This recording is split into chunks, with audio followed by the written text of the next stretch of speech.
Salut les tacos, j'espère que vous allez bien. On se retrouve aujourd'hui pour la présentation de ma pile à lire automnale.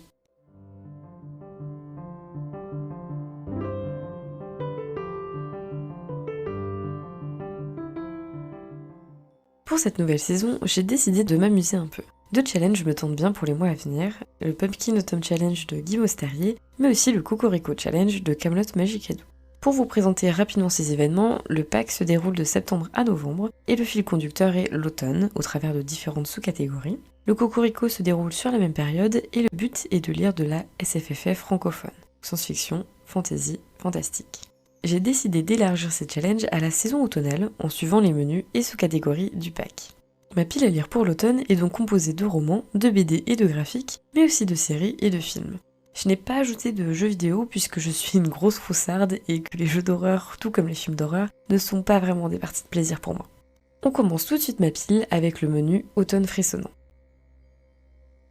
La première catégorie, Ghost Hunt, répond aux mots-clés exorcisme, chasseur de fantômes, possession et enquête. J'ai choisi de regarder l'anime Demon Slayer du studio Ufotable. Ensuite Tanjiro, un jeune garçon dont la famille s'est fait dévorer par un démon. Seule sa sœur Nezuko s'en est échappée, mais au prix de devenir un démon à son tour. Tanjiro se jure alors de ramener sa sœur à son état d'humaine. Sur son chemin, de nombreux adversaires mais aussi alliés se dresseront pour l'entraver et l'aider dans son but. Bon, j'ai un peu triché, j'ai déjà commencé à le regarder et je suis super dedans. Je suis très contente d'avoir tenté l'expérience à nouveau et j'ai hâte de lire la suite et fin de l'anime en version manga.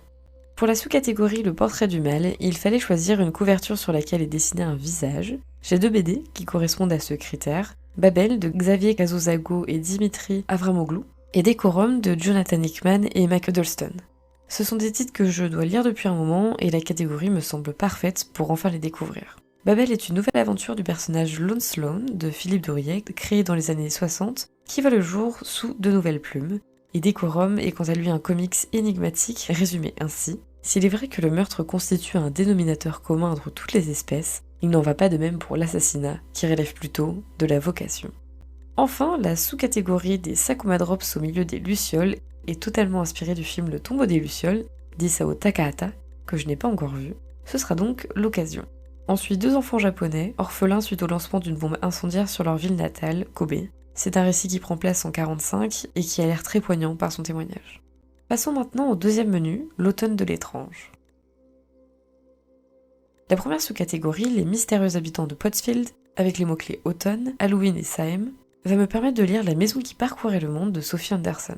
Marinka, formée pour être une yaga, une gardienne guidant les morts vers l'au-delà, n'a qu'un seul souhait, rencontrer un vrai ami. Le roman a l'air très sympa et parfait pour une ambiance hallownesque.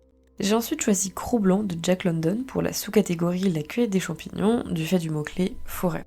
Cro-Blanc est un chien-loup. Dans ce roman, nous suivons son histoire dans sa meute, chez les Indiens, puis chez les hommes blancs. Je n'ai jamais lu ce classique et les quelques pages que j'ai commencées me donnent envie de continuer. Passons ensuite à une autre sous-catégorie avec deux choix. In the dark, I hear a call. Les mots-clés fantasy, quête et pouvoir m'ont donné envie de lire deux débuts de série. Un roman francophone, La capitale du Sud de Guillaume Chamanadjian, mais aussi un roman traduit, Les Maîtres enlumineurs de Robert Jackson Bennett.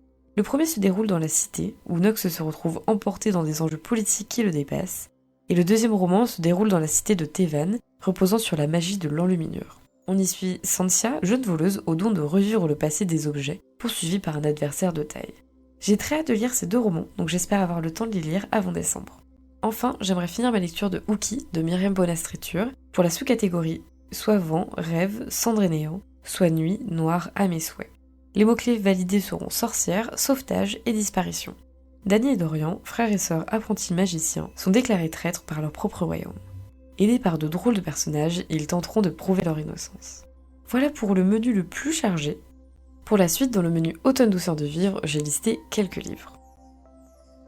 Pour valider Deux citrouilles en valent mieux qu'une, j'aimerais continuer, voire finir la saga Métro de Dimitri Glukovski. J'ai déjà lu le tome 1 et les deux tomes suivants m'attendent. L'histoire se déroule dans le métro moscovite, après une catastrophe nucléaire qui a forcé l'humanité à se réfugier en sous-sol. Artyom, un jeune homme, est le personnage principal doté d'une mission de taille, avertir le métro de la menace qui les entoure et sauver sa station en première ligne.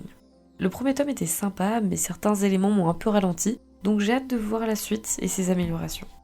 Ensuite, pour la sous-catégorie La maison Slangster, le mot-clé humour me donne envie de découvrir l'anime Mob Psycho 100 du studio Bones. Le synopsis est assez sympa.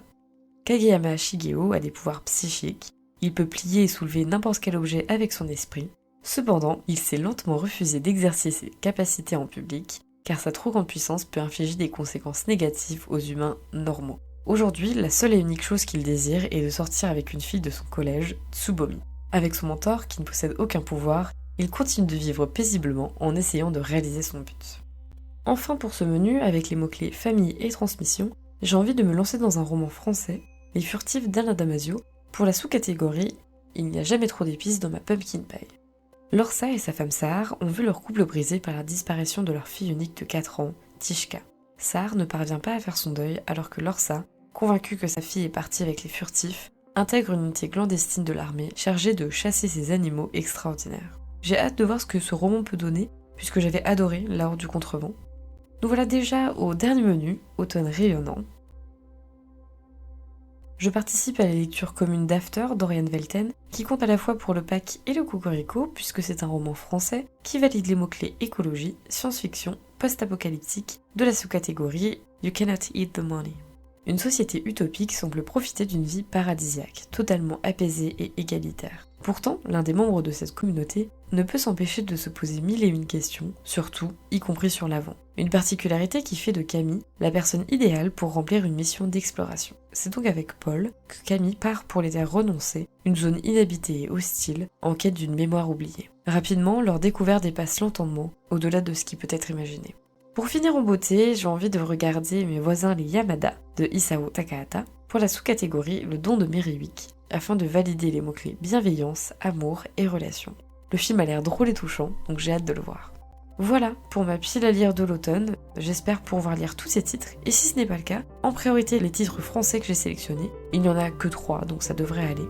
N'hésitez pas à me partager votre pile à lire en commentaire, merci beaucoup d'avoir regardé cette vidéo, si elle vous a plu n'hésitez pas à l'aimer, on se retrouve très vite pour de nouveaux contenus, à bientôt les tacos.